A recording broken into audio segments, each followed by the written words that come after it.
Hello दोस्तों, क्या आप class 12th HSC board exams की तैयारी कर रहे हो और फिज़िक्स में हाई स्कोर लाना चाहते हो? तो आप बिल्कुल सही जगह आए हो। Welcome to exam booster. यहाँ आपको मिलेंगे सबसे इम्पोर्टेंट क्वेश्चंस और आंसर जो बोर्ड एग्ज़ाम्स में आने की सबसे ज़्यादा पॉसिबिलिटीज़ है। तो वीडियो को एंड तक ज़रूर देखें और ऐसे ही इम्पोर्टेंट स्टडी वीडियोस के लिए चैनल को सब्सक्राइब कर लो।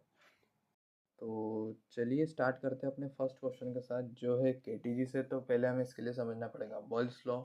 दोस्तों, आज हम डिस्कस करेंगे बॉयल्स लॉ और इसके derivation kinetic theory of gases से। ये एक बहुत ही इंपॉर्टेंट कॉन्सेप्ट है जो गैस मॉलिक्यूल्स के बिहेवियर को एक्सप्लेन करता है। तो चलिए शुरू करते हैं। तो सबसे पहले बॉयल्स लॉ को समझते हैं। बॉयल्स लॉ कहता है कि प्रेशर और वॉल्यूम एक गैस के इन्वर्सली प्रोपोर्शनल होते हैं। अगर टेम्परेचर कांस्टेंट हो, मतलब अगर हम गैस का वॉल्यूम बढ़ाते हैं तो प्रेशर कम होता है, और अगर वॉल्यूम कम करते हैं तो प्रेशर बढ़ता है। तो इसलिए हम कहते हैं P is directly proportional to V. तो इसके बाद हम पहले समझते हैं काइनेटिक थ्योरी ऑफ गैसेस के बेसिस। अब काइनेटिक थ्योरी ऑफ गैसेस इसको डिराइव करते हैं। इस थ्योरी के मुताबिक गैस मॉलिक्यूल्स रैंडम मोशन में होते हैं, उनका कोलिजन इलास्टिक होता है।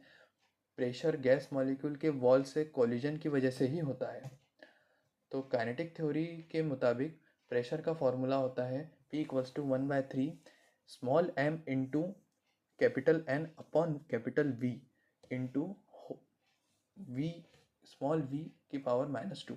तो जिसमें P होता है गैस का प्रेशर, स्मॉल m होता है एक मॉलिक्यूल का मास, और कैपिटल N होता है टोटल मॉलिक्यूल्स, और कैपिटल V होता है गैस का वॉल्यूम, और स्मॉल v की पावर -2 का होता है मतलब एवरेज स्क्वायर वेलोसिटी।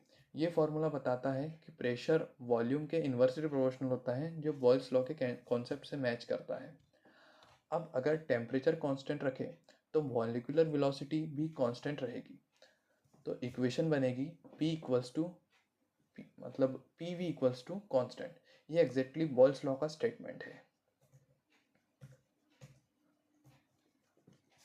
तो दोस्तों, ये बॉयल्स लॉ का डेरिवेशन था काइनेटिक एनर्जी के काइनेटिक थ्योरी से।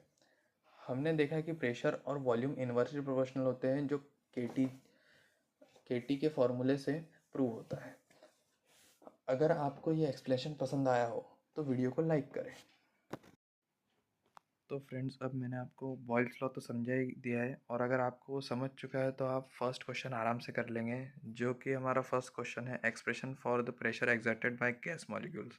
तो आप इसकी अच्छे से प्रैक्टिस कर ले और इसे समझ ले अपने आप से, तो आपको और बेटर अंडरस्टैंडिंग होगी उसकी, और ये आपको बहुत हेल्प करेगा बोर्ड्स में।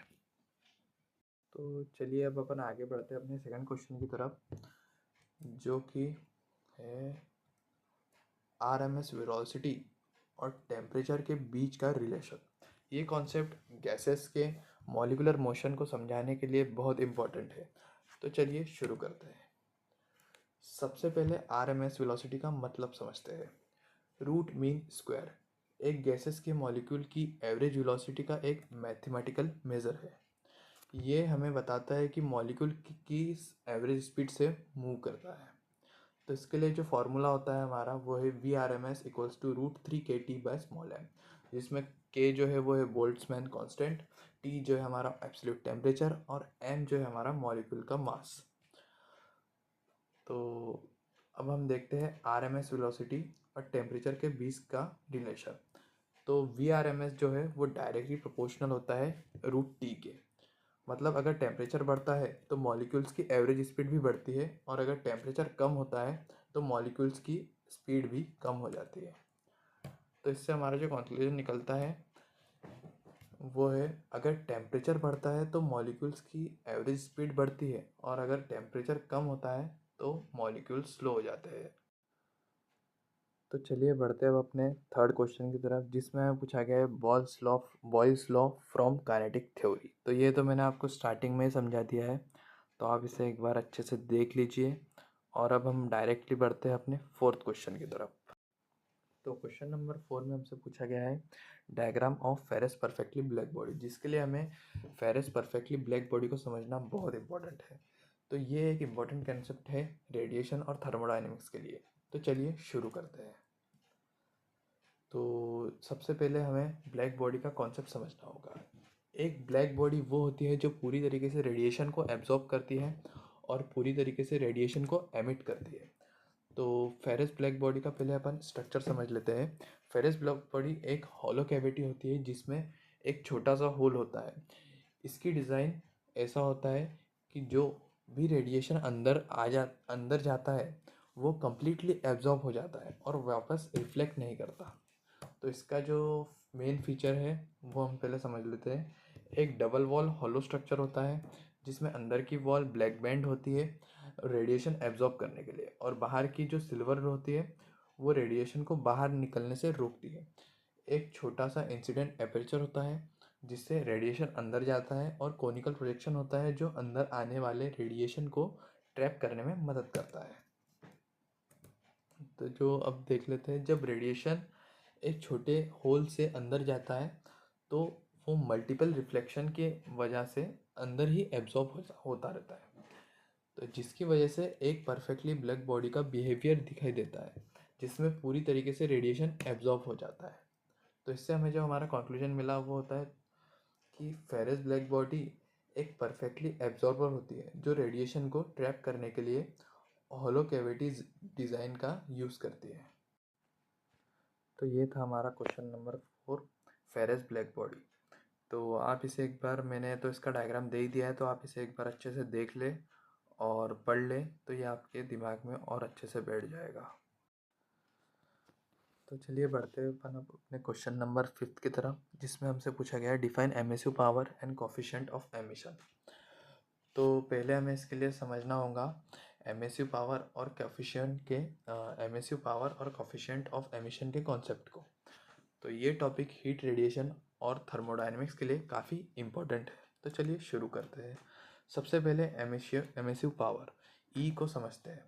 तो ये टोटल एनर्जी होती है जो किसी बॉडी की यूनिट सरफेस एरिया से यूनिट टाइम में रेडिएट होती है। इसकी ऐसा यूनिट जो है वो होती है वॉट पर मीटर स्क्वायर, और इसका जो फॉर्मूला आता है capital E equals to sigma into T की पावर 4। यहाँ पे जो सिग्मा है वो स्टेफन बोल्ट्जमैन का कांस्टेंट है और टी जो है वो है एब्सोल्यूट टेम्परेचर।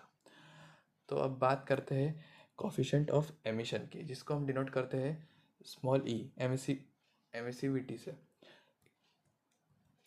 यह एक यह एक रेशो होता है जो बताता है कि किसी रियल बॉडी की एमिसिव पावर उसी टेम्परेचर पर एक ब्लैक बॉडी की एमिसिव पावर के कंपैरिजन में कितनी है।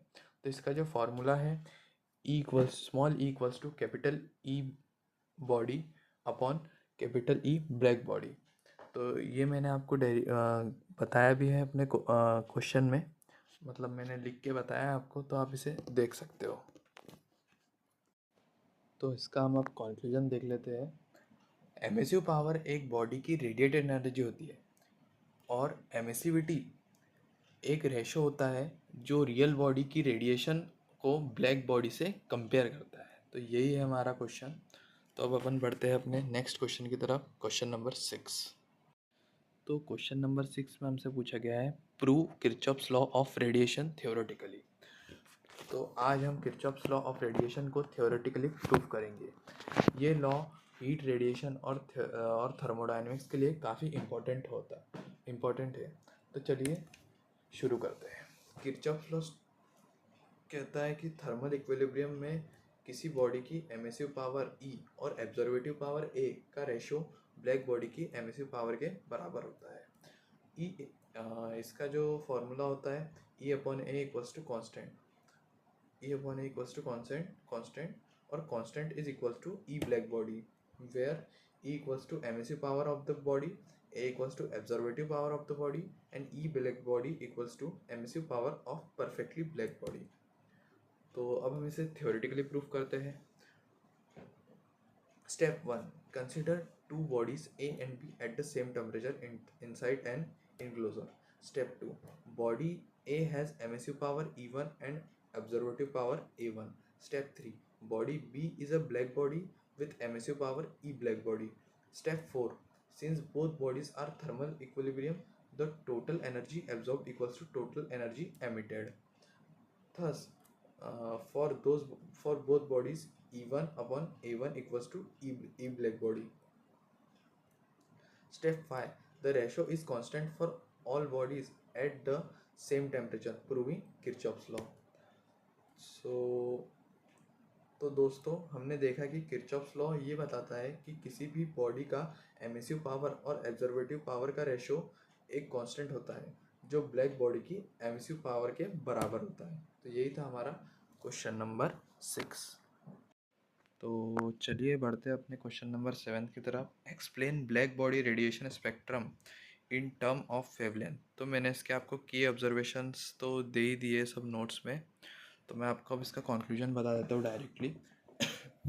ब्लैक बॉडी रेडिएशन स्पेक्ट्रम ये दिखाता है कि टेम्परेचर बढ़ाने पर रेडिएशन की इंटेंसिटी और उसका पीक वेवलेंथ कैसे चेंज होता है।